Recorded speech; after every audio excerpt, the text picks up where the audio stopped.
얼굴을 이제 보게 되는 친구들이 있고, 그래서 이름을 하나씩 익혀가고 있는데 처음 보는 애들이 있어. 그런 친구들 같은 경우는 아직 목사님이 이름을 잘 몰라서 물어볼 수도 있어요. 그러니까 너무 놀라지 말고, 아, 목사님 왜 내 이름도 모르지? 그렇게 하지 말고 물어볼 수 있으니까 알면 좋겠어요. 나와요. 네, 우리 그러면은 다 같이 찬양하도록 하겠습니다. 내 이름 아시죠? 우리 같이 찬양하도록 하겠습니다.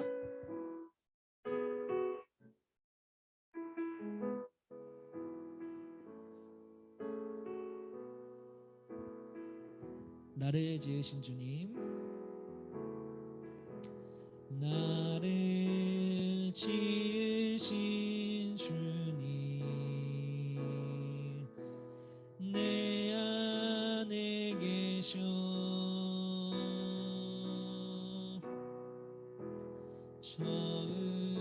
처음부터 내 삶은 그의 손에 있었죠. 내 이름 아시죠? 내 이름 아시죠? 내 모든 생각도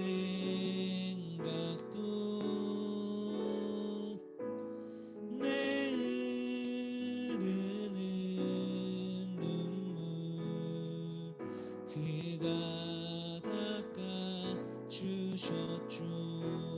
2절 하겠습니다. 그는 내 아버지, 그는 내 아버지, 난 그의 소유.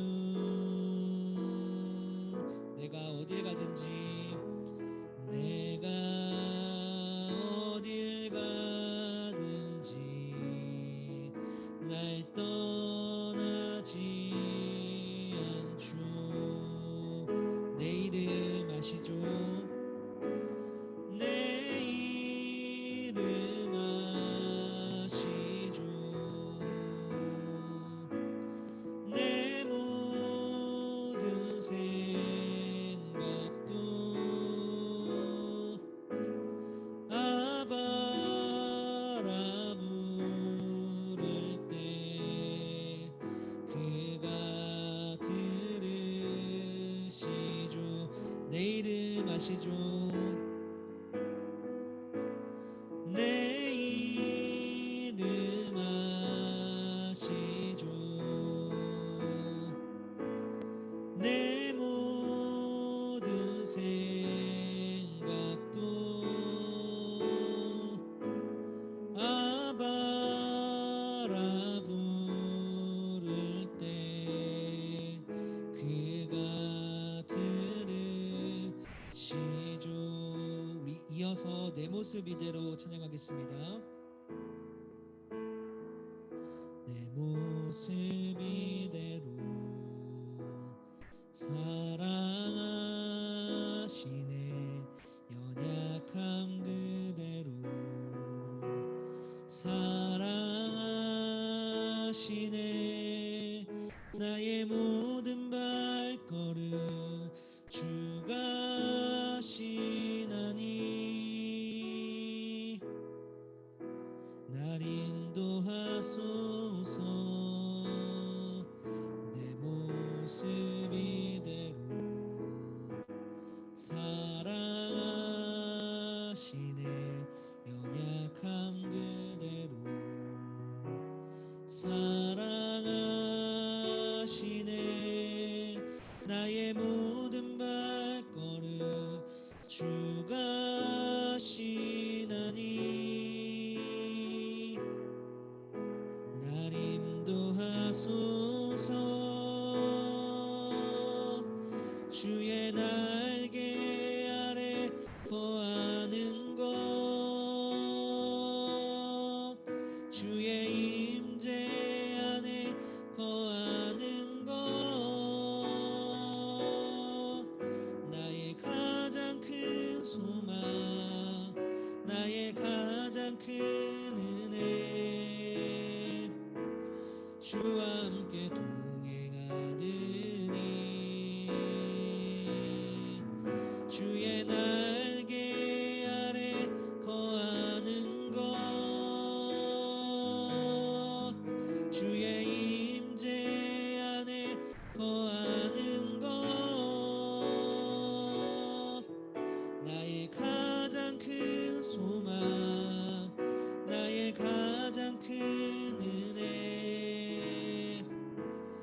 주와 함께 동행하. 우리 한 번 더 찬양하겠습니다. 내 모습 이대로 사랑하시네. 연약함 그대로 사랑하시네. 나의 모든 발걸음 주가 하시나니 날 인도하소서. 내 모습 이대로 사랑하시네. 연약함 그대로 사랑하시네. 나의 모든 발걸음 주가 하시나니 날 인도하소서. 주의 날개 아래 거하는 것 주의 임재 안에 거하는 것 나의 가장 큰 소망 나의 가장 큰 은혜 주와 함께 동행하느니 주의 날개 아래 거하는 것 주의 임재 안에 거하는 것 나의 가장 큰 소망 나의 가장 큰 은혜 주와 함께 동행하느니. 네, 우리 함께 예배를 위해서 기도하면 좋겠습니다. 여러분 한번 이렇게 기도하도록 하겠습니다. 하나님, 예배 시간을 통해서 하나님을 만나는 시간 될 수 있게 도와주셔서 주님의 날개 아래 거하고 주님의 임재 안에 거하는 이 예배 시간이 될 수 있게 도와주세요라고 우리 같이 한번 마음을 모아서 기도하도록 하겠습니다. 함께 기도하시겠습니다. 사랑과 은혜가 충만하신 하나님 아버지, 이 시간 예배 가운데 함께 해주셔서 주님을 의지하며 나아가겠습니다. 주님의 날개 아래 거하는 시간, 주님의 임재 안에 거하는 시간, 주님을 만나고 주님께로 나아가는 시간 될 수 있도록 도와주셔서 우리 중동부 친구들이 모두 다 한 명 한 명이 하나님 앞에서 영과 진리로 예배하는 시간 될 수 있도록 도와주시옵소서. 하나님의 은혜가 우리 중동 가운데 있기를 간절히 소망합니다.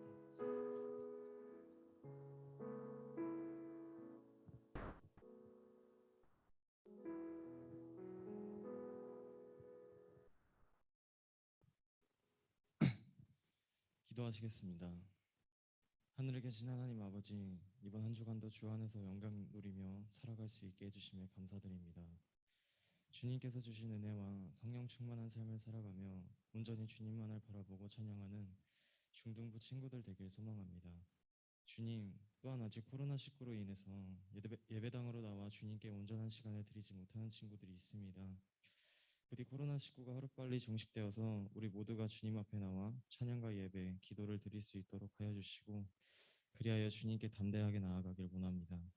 주님, 중등부에서 찬양팀으로 섬기는 친구들이 있습니다. 찬양단으로 임할 때에 예배를 더욱더 거룩하게 하시고 예배를 드리는 지체들이 온전히 주님께 집중할 수 있는 시간을 갖도록 도와주시길 원합니다. 주께서 이 친구들에게 주님의 일을 할 수 있도록 용기와 지혜를 주셔서 어려운 상황을 맞이하여도 주님과 함께 극복할 수 있는 중등부 찬양팀이 되게 하여 주옵소서. 보이지 않는 곳에서 예배를 위해 준비해 주시는 선생님들이 있습니다. 주께서 그들을 축복하여 주시옵소서. 말씀을 전하시는 김병재 목사님께도 은혜와 축복 허락하여 주시옵고 말씀이 선포될 때 온라인 또는 오프라인으로 예배를 드리는 우리의 집중이 온전히 주님만을 향할 수 있도록 하옵소서. 이 모든 말씀 살아계신 예수 그리스도의 이름으로 기도드립니다. 아멘.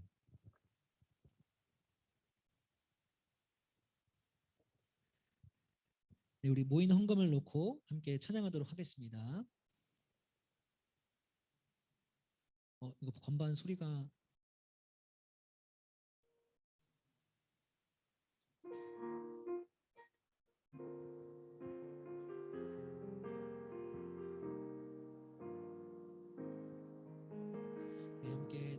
십자가에서 찬양하겠습니다. 날 위해 십자가에서 깨뜨리신 사랑, 오늘도 그 사랑 안에 나 거합니다. 주님의 생명 내 안에 있고 주님의 사랑 날 강건하니 나 오늘도 주께 내 삶을 깨뜨립니다. 오 주여 내 삶을 깨뜨립니다. 주 머리 위에 붓습니다. 내 모든 삶과 생명을 주님 얻으소서. 오 주여 내 삶을 깨뜨립니다. 주 머리 위에 붓습니다. 주님께라면 아깝지 않습니다. 기도하겠습니다. 사랑이 많으신 하나님 아버지, 오늘 우리들 한 명 한 명을 교회로 불러주시고 또 각 가정 안에서도 하나님 앞으로 나아가서 예배할 수 있게 도와주심에 감사를 드립니다. 하나님 앞으로 나아가면서 우리가 작은 예물들을 가지고 나아왔습니다. 하나님 이 예물을 기쁘게 받아주시고 이 예물을 하나님의 뜻이 있는 곳에 하나님의 뜻에 맞게 온전하게 사용하여 주시옵소서. 우리가 오늘 함께 예배 드릴 때에도 우리들의 마음도 기쁘게 받아 주시옵소서. 감사드리며 예수님 이름으로 기도드립니다. 아멘. 네, 함께 오늘 읽을 말씀 보도록 하겠습니다. 오늘 말씀은 창세기 1장 1절 되겠습니다. 창세기 1장 1절 되겠습니다. 창세기 1장 1절 말씀 드리겠습니다. 창세기는 성경 제일 앞에 있죠. 아마 찾기 되게 쉬울 거예요. 창세기 1장 1절. 네, 다 있죠? 네, 좋습니다. 우리 한 절밖에 안 되니까 오늘은 같이 한 목소리로 읽어보면 좋을 것 같아요. 여러분들 소리를 내서 같이 한번 읽어주시면 감사하겠습니다. 우리 창세기 1장 1절 함께 읽겠습니다. 시작. 태초에 하나님이 천지를 창조하시니라. 아멘. 네, 제가 이제 리모컨 이거 받아서 제가 넘길게요. 잘 넘어가네요. 여러분, 오늘 창세기 1장 1절을 읽었는데 여러분 혹시 그거 기억나요? 목사님이 홀수달에는 어디 성경 본문을 가지고 할 거라 그랬고 짝수달에는 어디 성경 본문을 가지고 할 거라고 얘기를 했어요. 혹시 기억나요? 홀수달과 짝수달이 서로 다르게 간다고 했던 거? 대충 기억나죠? 그래서 홀수달에는 우리가 보는 그 매일 성경 본문을 가지고 진행을 한다고 그랬고 짝수달에는 각각의 주제를 가지고 나아간다고 했었어요. 그래서 우리가 2월 달에는 누가복음을 안 보고 2월 달에는 이 주제를 가지고 했었는데 혹시 기억나요? 아무도 기억이 안 나요. 기억 아무도 안 나요? 2월 한 달 동안 목사님이 이거 가지고 막 얘기했었는데 나는 기억이 나는데 우리 친구들은 기억이 안 나요. 그쵸? 2월에 우리가 이 주제 했었잖아요. 성경 가지고. 기억나요? 이래도 기억이 안 나면 그러면 안 돼, 얘들아. 그럼 또 4월 달 또 이 주제 가지고 또 설교할 수 있어, 목사님이. 그럼 난 좋지. 왜냐면 설교 준비 안 해도 되니까. 자, 기억이 꼭 나면 좋겠습니다. 그래서 우리가 왜 성경을 봐야 되는지 혹은 하나님이 우리한테 왜 성경을 줬는지 이런 거 가지고 얘기를 했었어요. 자, 오늘 이제 4월 달이니까 4월 달에 또 새로운 주제를 가지고 들어볼 겁니다. 그건 바로 4월의 주제는 하나님에 대한 주제를 가지고 들어볼 거예요. 하나님. 여러분 하나님에 대해서 얼마나 알고 있어요? 하나님에 대해서. 나는 하나님에 대해서 잘 안다.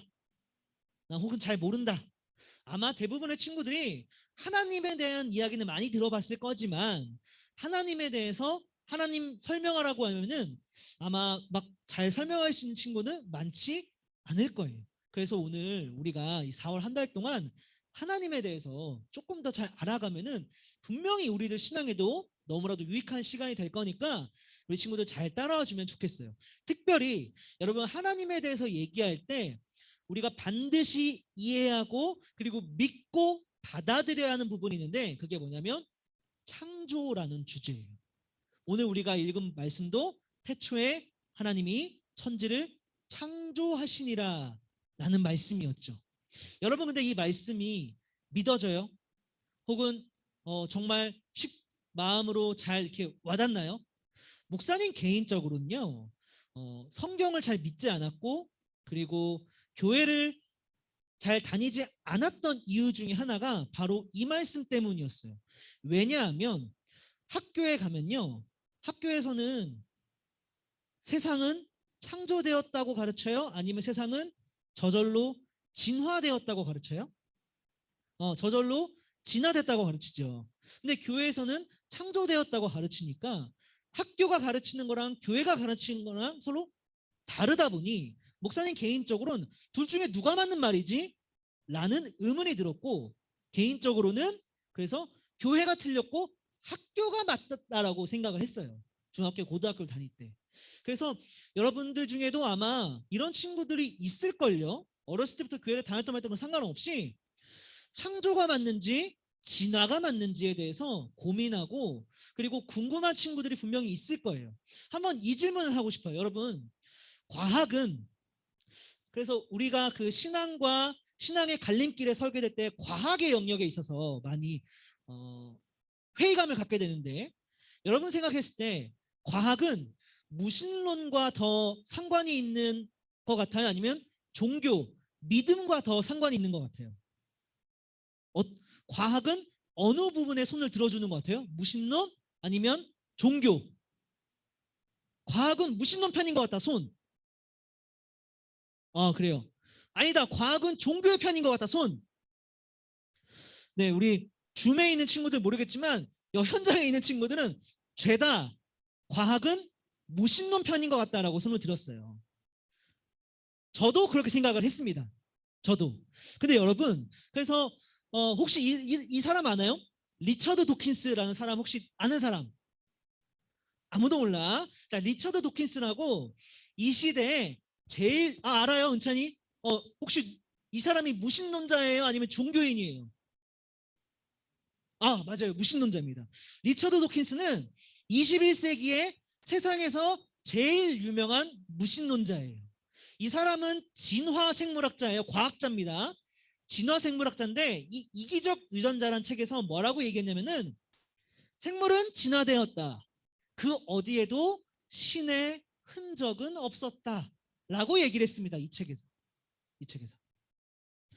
그래서 우리가 흔히 과학하면 당연히 진화고 그리고 과학하면 당연히 무신론일 거라고 생각을 하는데 저도 그랬고 근데 여러분 제가 얘기를 했나 안 했나 잘 기억이 가물가물한데 목사님이 대학교 때 전공을 뭘 했었냐면 처음부터 목사하려고 신학대를 가지 않았어요. 처음에는 일반 대학교를 갔고 거기서 뭘 전공했었냐면은 과학을 전공했어요. 특별히는 그 중에서도 화학과였어요. 화학을 전공했거든요. 과학을 좋아해서. 그래서 저는 당연히 과학은 무신론을 주장하고 당연히 그리고 진화는 당연히 무신론과 상관이 있다고 생각을 했는데 중학교 고등학교 때는 근데 대학교에 가서 화학을 정말 제대로 배워보니까 과학의 영역으로 들어가니까 뭐가 있었냐면 과학의 영역 안에도 믿음의 영역이 있는 거야. 뭐라고요? 과학을 하려고 해도 반드시 신앙처럼 종교처럼 믿어야 되는 영역이 있더라고. 과학에도. 무슨 말이냐면은 여러분 자연 발생설이라고 중학교 때 이제 과학을 배우면 혹시 들었나요? 초파리 실험? 이거 알아요? 혹시 수업 때 이거 들어본 사람? 아직은 안 배우나?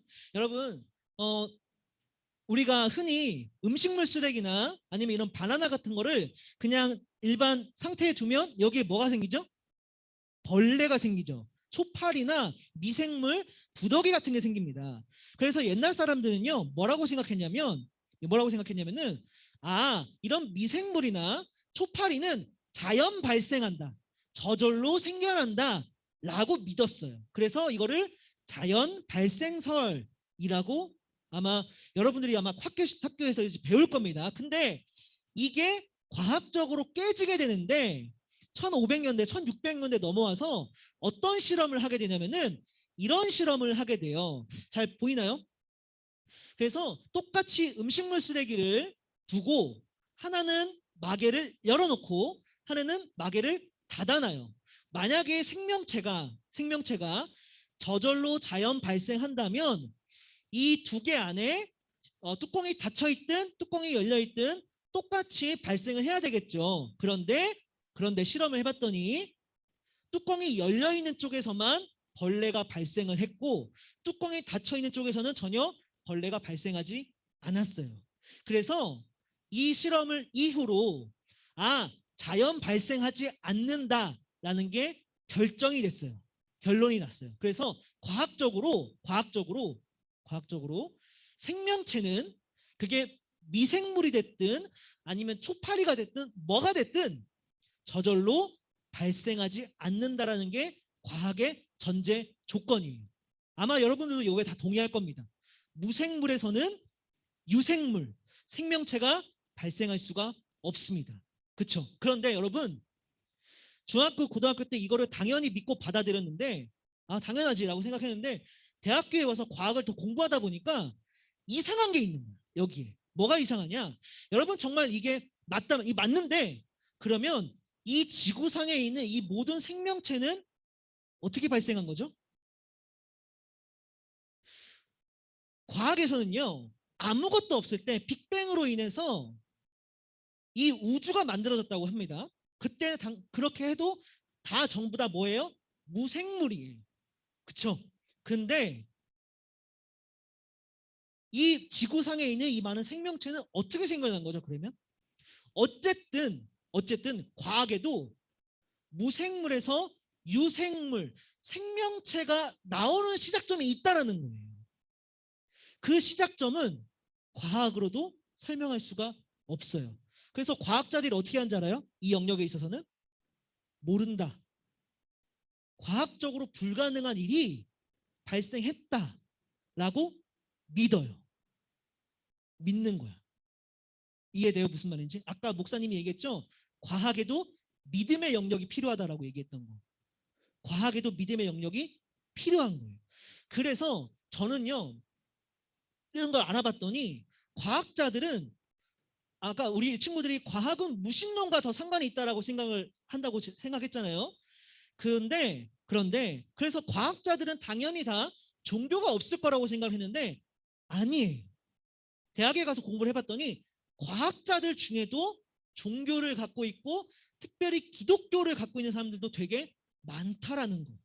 희한하죠? 과학은 분명히 무신론 편인 줄 알았는데 생각보다 과학자들 중에 종교를 갖고 있는 사람, 기독교를 갖고 있는 사람이 되게 많습니다.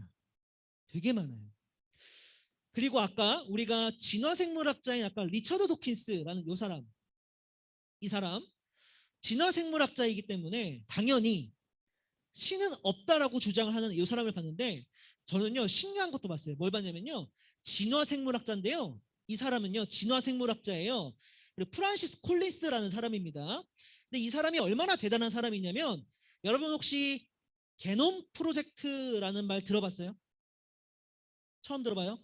게놈 프로젝트가 뭐냐면 21세기 생명과학의 최대 업적이에요. 이 프로젝트가 뭐냐면 인간의 유전자가 30억 개 서열이 돼 있는데 그거를 다 해석한 거예요. 그래서 무슨 말이냐? 유전자를 쫙 봤더니 유전자가 유전자 하나를 뜯어봤더니 그 안에 30억 개로 그 연결이 돼 있는 거예요. 이거를 하나하나씩 이거는 뭘 의미하고 요거는 뭘 의미하고 이거를 해석해내는 게 게놈 프로젝트였어요. 그래서 이게 왜 대단한 거냐면은 이 유전자에서 여기를 건들면 사람이 모양이 이렇게 바뀌어. 여기는 눈에 연관된 유전 정보야. 그래서 여기를 조작하면 눈이 바뀌는 거. 이걸 처음엔 몰랐는데 이거를 다 조사를 끝내가지고 그래서 인간의 DNA를 이렇게 건들면은 사람의 병을 이렇게도 고칠 수 있겠구나. 아니면 이 사람은 어떤 질병을 갖고 태어났는데 이 사람은 그 염기 서열 중에 몇 번째 유전자가 잘못돼서 그런 거구나라는 걸 밝혀낸 거예요. 이게 게놈 프로젝트고 그래서 이 업적이 생명과학에 있어서 21세기 최고의 발견입니다. 근데 이 프란시스 콜린스라는 사람이 진화 생명과학자인데 이 연구의 소장이었어요. 그러니까 게놈 프로젝트를 이끈 연구 대장인 거죠. 근데 이 사람이 뭐라고 얘기했냐면 게놈 프로젝트를 끝난 다음에 뭐라고 고백했냐면 이렇게 고백했습니다. 오늘 우린 하나님께서 인간을 만들 때 사용하신 지도를 처음으로 발견했습니다. 이 말이 이해돼요? 무슨 말인지? 그 DNA 연구해서 인간이 이렇게 만들어졌구나 라는 걸 밝혀내는 실험이라 그랬죠. 이 게놈 프로젝트가. 그래서 이 사람이 연구를 끝내고 이렇게 고백한 거예요. 오늘 우린 하나님께서 인간을 만들 때 사용하신 지도를 처음으로 발견했습니다. 이 사람은 기독교인이에요. 전 되게 놀랐어요. 아니 진화론자면 당연히 무신론자일 줄 알았는데 진화론자여도 기독교인이 있다라는 거예요. 이 사람은 개인적으로 이렇게 믿습니다. 하나님은 우리를 진화라는 방법을 가지고 우리를 만드셨다라고 그렇게 믿는 사람이에요. 여러분, 그래서 저는 여러분한테 오늘 뭘 말해주고 싶은 거였냐면 사실 과학은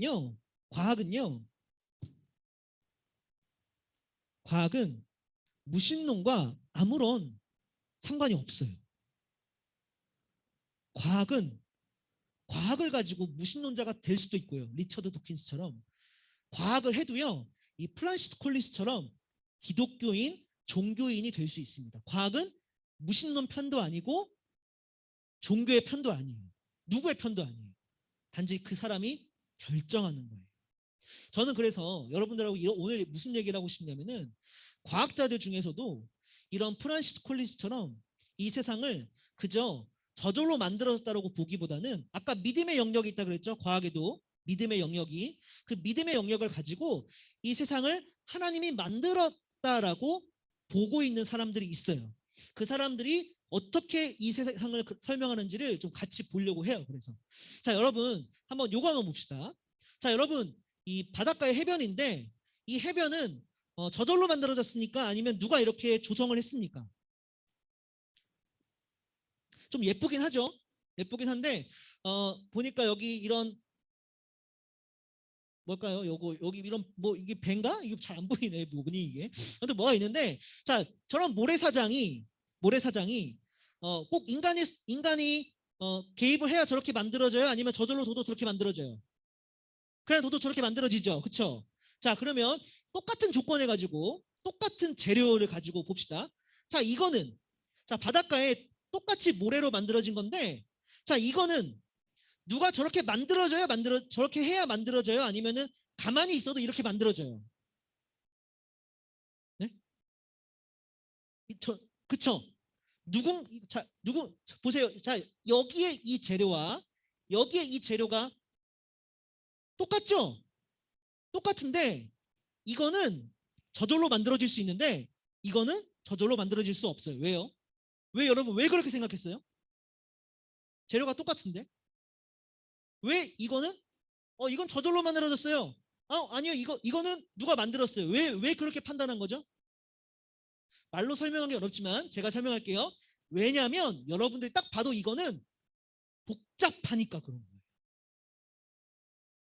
딱 봐도 복잡하잖아요. 그리고 뭐가 있어요? 디자인이 들어가 있잖아요. 지붕이 있고 문이 있고 계단이 있고 창문이 있고 이런 모양이 이런 디자인이 들어가 있잖아요. 그러니까 저거는 누가 만든 건데? 라는 생각을 할 수밖에 없는 거예요. 그래서 여러분 우리는 자연적으로 어떻게 생각하냐면요. 복잡하거나 어떤 디자인이 들어가 있으면 저거는 인위적인 게 저거는 자연 발생한 게 아니라 누가 개입한 거야 라고 생각을 한다라는 거예요. 자 똑같이 생각해 봅시다. 근데 여러분 그러면 사람은요? 사람은 복잡합니까? 아니면 사람은 단순합니까? 사람은 복잡해요? 단순해요? 사람은 이렇게 다양한 사람들이 있죠. 자 그럼 이렇게 봅시다. 사람은 구조가 이렇게 나눠져요. 얼굴도 있고 손, 발, 뭐 얼굴에는 눈, 코, 입이 있고 손도 있고 발도 있고 몸에 장기들도 있고. 근데 이것만 봐도 사람은 단순한 존재가 아니라 복잡한 존재라는 걸 알 수가 있어요. 이것만 봐도. 근데 여러분 더 놀라운 건요. 사람은 이것만 봐도 복잡하지만 훨씬 더 복잡하다는 게 여러분 인간의 세포가 이렇게 돼 있거든요. 이게 인간 세포예요. 인간 세포인데 딱 봐도 여러분 나중에 고등학교 가면요 이거 다 외워야 돼요. 생명과학 시간에. 그래서 목사님은 개인적으로 생명을 버렸어. 생물학을 버렸어. 나는 물리 화학만 해서 대학을 갔거든요. 그래서 요즘에 그게 되는지 모르겠다. 생물 9등급 나왔어 수능 때. 이거 외우기 너무 싫어가지고 쓸데없는 소리인데. 자, 딱 봐도 외울 게 더럽게 많아요. 이게 무슨 뜻인지 알아요? 복잡하다는 거예요. 외울 게 더럽게 많다? 복잡하다. 여러분 세포 하나가 이렇게 복잡합니다. 여러분 나중에 학교에서 세포를 뭐라고 설명하냐면요. 이거를 설명할 때 세포를 공장으로 비유해서 설명을 해요. 왜 그러냐면은 이 세포 하나하나에 다 기능과 역할이 들어가 있는 거예요. 여러분 마치 눈에도 눈의 역할이 있고 손엔 손의 역할이 있죠. 그쵸? 근데 이게 미세 단위로 세포 단위로 들어가서 봤더니 그 안에도 각자 역할이 있는 거예요. 세포 질, 세포 막의 역할, 미토콘드리아의 역할, 뭐 핵의 역할, 중심체의 역할, 각자가 다 역할이 있어. 그래서 사람들이 뭐라 그랬냐면은 이거는 공장이다. 공장이다. 라고 얘기를 한 거예요. 근데 이 세포가 우리 몸에 몇 개 있는지 알아요? 몇 개 있는지 아는 사람 혹시? 몇 개 있을까? 몇 개 있냐면요. 저처럼 좀 덩치가 작은 사람들은요. 60조 개. 그 먹는 조개가 아니고 60조로 이루어져 있고요. 좀 덩치가 큰 친구들은요. 100조, 세포가 100조 개가 있어요. 100조 개. 여러분 인간이 단순하니까 아니면 복잡합니까? 인간이 단순해요, 복잡해요? 인간은 굉장히 복잡한 존재인 거예요. 그래서 진화생물학자도 이런 사람들도 신의 존재를 믿는 겁니다. 이 복잡한 인간이 저절로 만들어지는 게 더 불가능한 것 같으니까. 그리고 많은 어떤 생물학자는 이렇게 얘기했습니다. 인간은 19세기가 되어서야 공장을 만들었는데 하나님은 벌써 태초의 공장을 만들어 놓으셨다. 인간 몸속에. 라고도 고백을 하기도 했어요. 이걸 보고. 자, 이렇게 그리고 인간에 대한 복잡성에 대해서 좀 봤는데 여러분 다음은 여러분 이게 우리 지구의 풍경입니다. 예쁘죠? 되게 아름답죠? 그리고 이게 지구의 모습이에요. 지구의 모습이에요. 근데 이런 푸른 생명체가 우주 한복판에 또 어디 있을까요? 또 어디 있을까? 자, 여러분 과학자들이 뭘 발견했냐면은 생명체가 존재할 수 있는 조건을 발견을 했어요. 자, 무슨 말이냐? 여러분 이 태양계인데 태양계 순서 알아요? 수성, 금성, 지구, 화성, 목성, 토성, 천왕성인가요? 그 다음이 그쵸? 자, 끝이죠? 아닌가? 수금주와 목토, 천왕, 해왕성까지. 자, 근데 여러분 이 태양계 안에 이 8개의 행성이 있는데 거기에 어디에만 생명체가 있어요 지금 현재? 왜 지구에만 있을까? 다른 데도 있어야 되는 거 아니야? 왜 지구에만 있지? 과학자들이 조건을 봤더니 생명체가 번성하려면요 어떤 조건이 필요해요. 너무 춥지도 않아야 되고 너무 덥지도 않아야 돼. 일정한 온도가 유지돼야만 생명체가 번성을 합니다. 근데 여러분 신기하게도 이 지구가 온도가 너무 높지도 않게끔 온도가 너무 낮지도 않게끔 태양과 적절한 거리를 유지하고 있다라는 거예요. 여기서 지구가 태양으로 조금만 더 가까워지면 온도가 급격히 올라가서 지구에는 생명체가 살 수가 없습니다. 반대로 지구가 태양과 조금만 멀어지면 지구의 온도가 급격히 낮아져서 또 생명체가 살아갈 수가 없어요. 그러니까 여러분, 우리 지구를 중심으로 바로 다음이 이 전이 금성이죠. 그리고 지구 다음이 화성이죠. 이 화성과 금성은요, 지옥 그 자체예요. 금성은 온도가 너무 높아서 생명체가 살 수 없고, 화성에도 우리 탐사선 보내는데 화성은 온도가 좀 높은 편인데, 거기는 왜 그러냐면은 이산화탄소가 대기를 막 둘러싸고 있어서 좀 높은 편이지, 원래 안 그랬으면은 굉장히 낮아서 생명체가 살 수가 없는 굉장히 추운 곳입니다. 온도가 막 확확 바뀌어요. 그래서 과학자들이 뭘 얘기했냐면은, 생명체가 존재하려면 별과 행성이 일정한 거리, 진짜 딱 맞는 자리가 있다. 딱 맞는 그 자리에 위치해야만 생명체가 존재할 수 있다. 이거를 어려운 말로 골디락스 존이라고 해요. 골디락스 존. 게임 이름 아니에요? 골디락스 존이라고 불러요.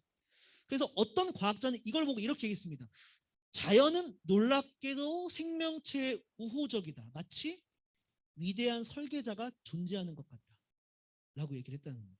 여러분, 근데 그냥 어떤 사람들은 그래서 이걸 보고 똑같이 그냥 우연히 지구가 그냥 태양이랑 일정한 거리에 있겠지라고 할 수도 있고, 어떤 사람은 이걸 보고 야, 이거 누가 여기다 갖다 놓지 않는 이상 여기 있을 수가 없는데 라고 생각할 수가 있어요.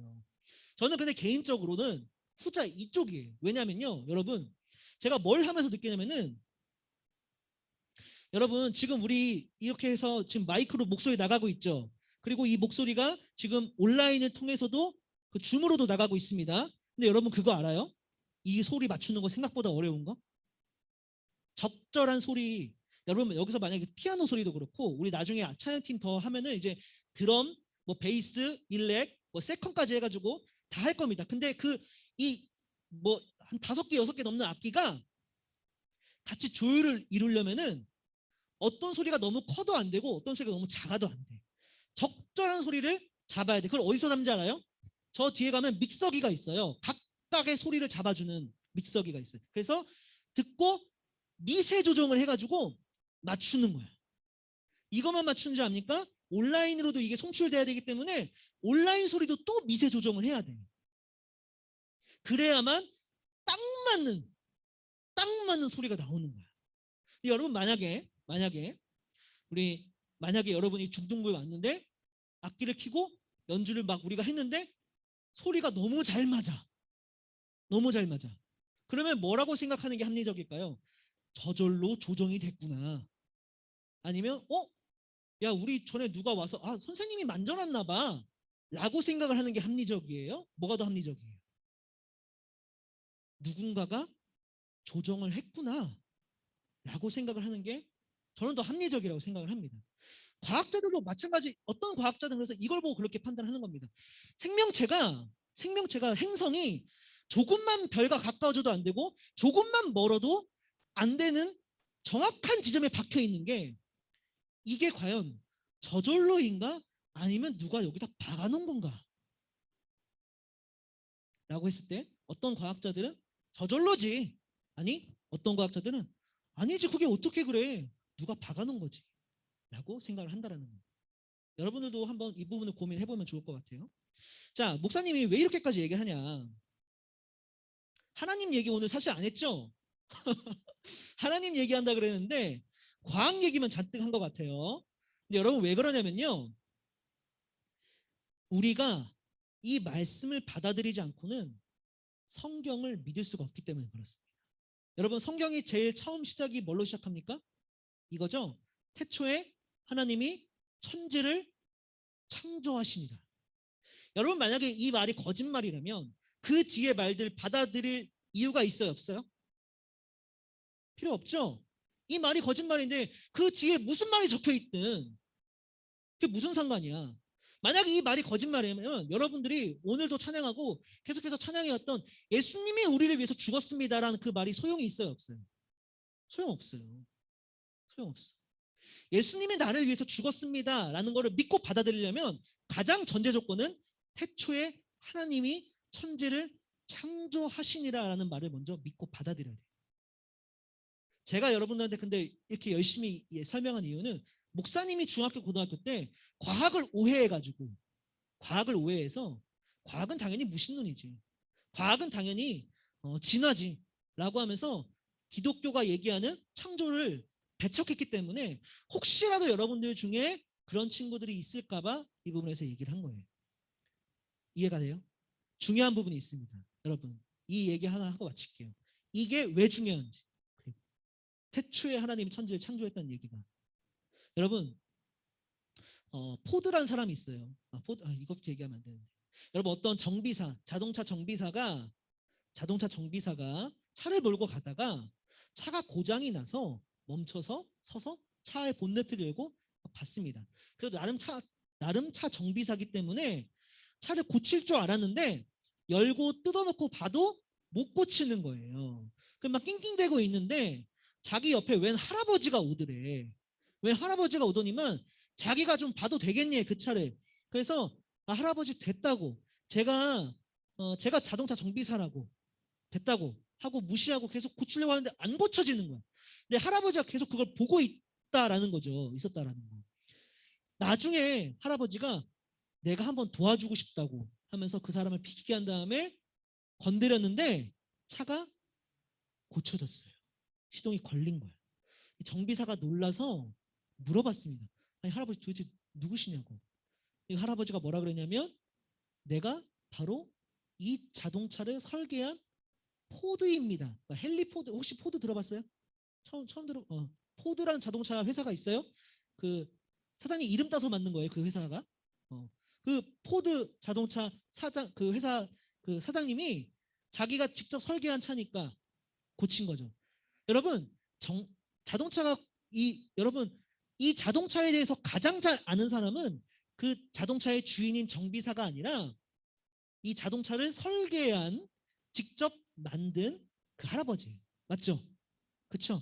자동차가 고장나면 사실 정비사한테 가는 것보다는 그 자동차를 직접 설계한 사람한테 찾아가서 고쳐주세요로 얘기하는 게 가장 정확해요. 원래는. 여러분, 왜 이 얘기를 하냐?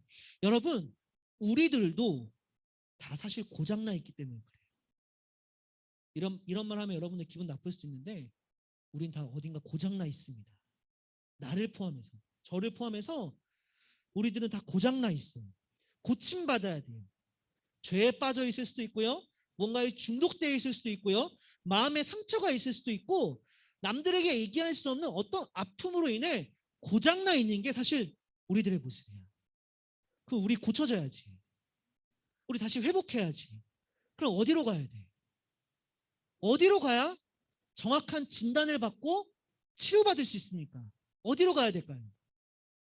우리를 만든 분한테, 우리를 설계한 사람한테 찾아가서 고쳐달라고 부탁해야 되는 거예요. 그래서 우리가 하나님을 만나는 게 중요한 일인 겁니다. 근데 하나님을 만나려면 먼저, 하나님을 찾아가려면 먼저 그거를 믿어야겠죠. 하나님이 나를 뭐 하셨다? 만드셨다 라는 그 사실을 믿어야 되겠죠. 이 부분을 좀 잘 이해를 하면 좋겠어요.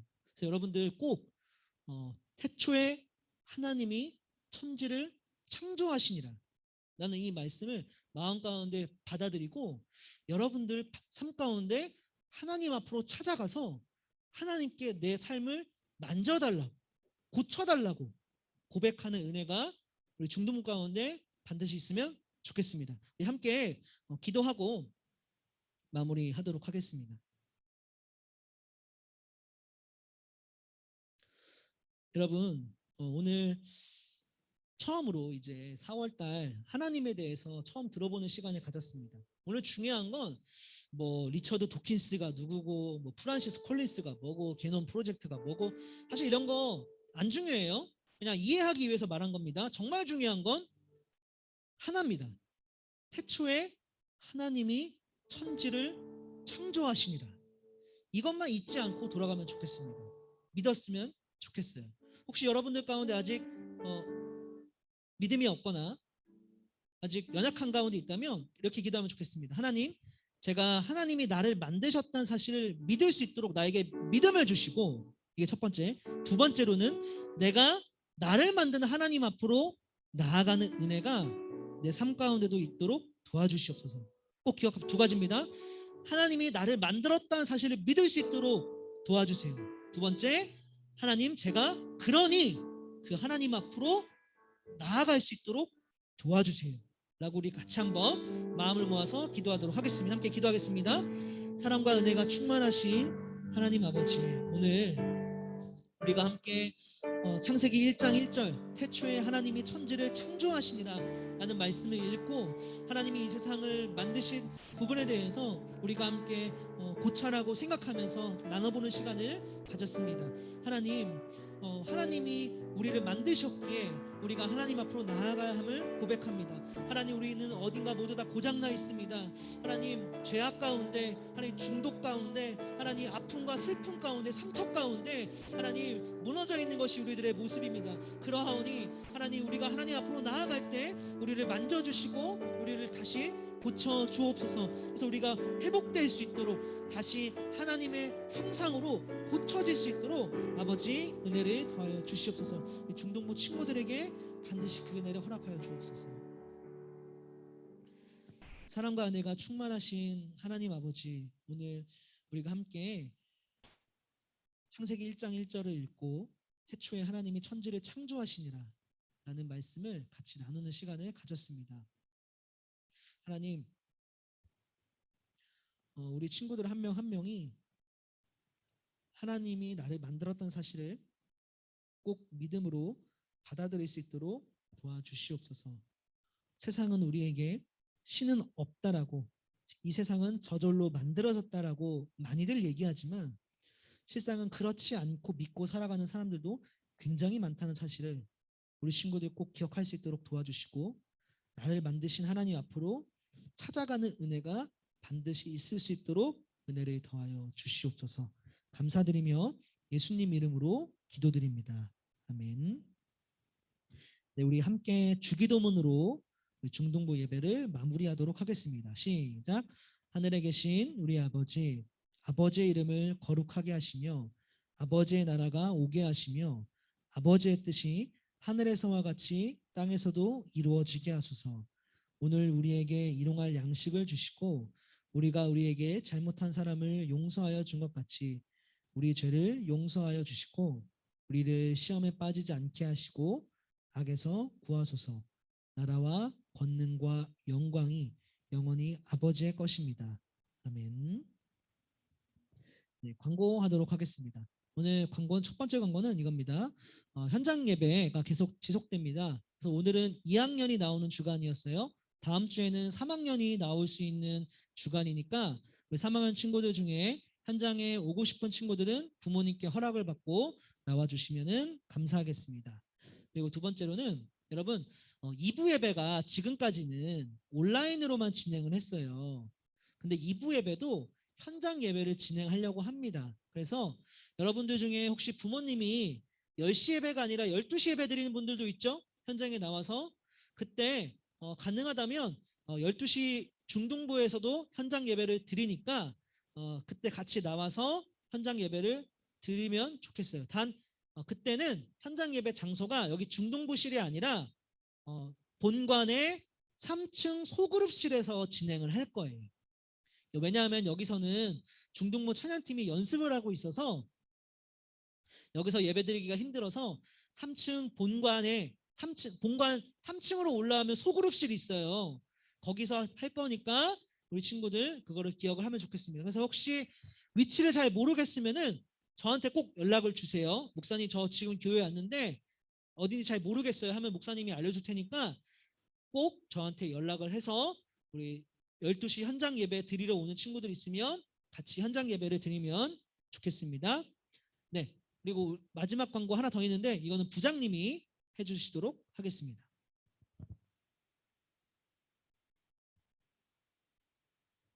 네, 마지막 광고는 바로 4월에 한 페이지를 잠깐 제가 넘길 수 있을까요? 넘겼네요. 예. 4월에 생일인 친구들 축하합니다.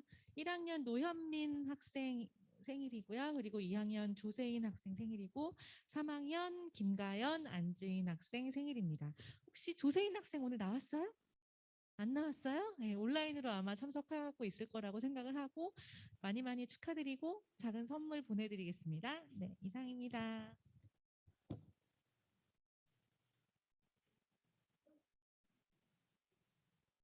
네, 그럼 온라인하고 또 오프라인 반별로 모임 가질게요. 2학년 학생들은 2학년 선생님들한테 가주시면 되고 찬양팀 학생들은 목사님한테 모이는데 1학년은 저랑 같이 1학년 여학생은 저랑 같이 모일게요. 오세요.